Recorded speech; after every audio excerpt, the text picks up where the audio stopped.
Einstein possessed a form of intelligence that moved beyond normal ways of formal thinking, and in doing so, he often disturbed the drowsy status quo. Dr. Deming was also one of those disturbers, one of the leaders of the monkey wrench gang.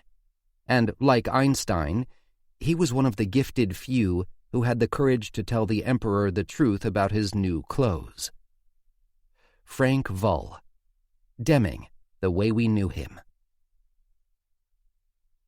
Deming's humble beginnings. Deming's one childhood claim to fame was when Buffalo Bill recognized him in the crowd during a performance of Buffalo Bill's Wild West Show outside Los Angeles, where Edwards, as his family called him, was visiting his cousins. The notoriously flamboyant showman knew the boy from Cody, Wyoming, by sight if not by name. Buffalo Bill was arguably the most world-famous living American at the time, having extensively toured the U.S. and then Europe, performing before Queen Victoria herself twice.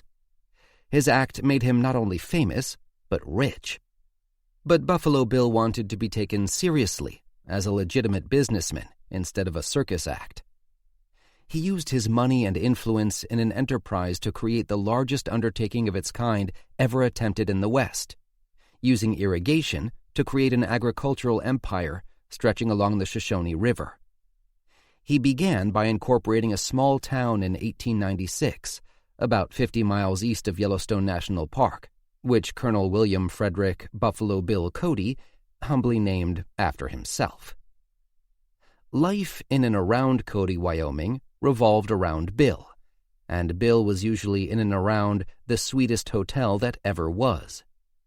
Named after his daughter, the Irma Hotel not only housed travelers, but served as Bill's headquarters, comprising 2 personal suites and his professional offices. His hotel was, in effect, the heart of his endeavor. When he built it, he envisaged something akin to an African city serving as a staging point for safari expeditions, perhaps like Zanzibar or Mombasa.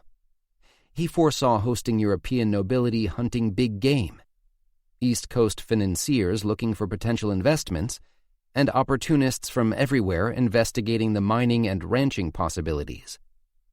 The bread and butter of the Irma, however, would be the promised flood of newcomers flocking to settle the soon-to-be verdant plains around Cody. Shortly after the Irma opened in 1902, the Demings arrived from Sioux City, Iowa. The 33-year-old father, William, had been trained as a law clerk, but now sought to make his fortune on the frontier. He arranged for temporary employment with an attorney in Cody, then moved his wife and 2 toddling boys from the breadbasket of America to the barren badlands of Wyoming. The town was still in its infancy. There wasn't enough legal work to keep the young father employed full-time, so he found a job at the Irma as a sort of jack-of-all-trades. In addition to his wages, the hotel provided him and his family with a small house on the grounds. Edwards and his brother became regular fixtures at the Irma.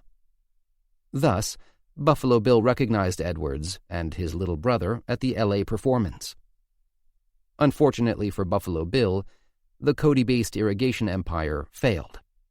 But in 1905, the federal government began a massive public works project via the U.S. Reclamation Service, aimed at irrigating 90,000 acres to turn the semi-arid Bighorn Basin into fertile farms.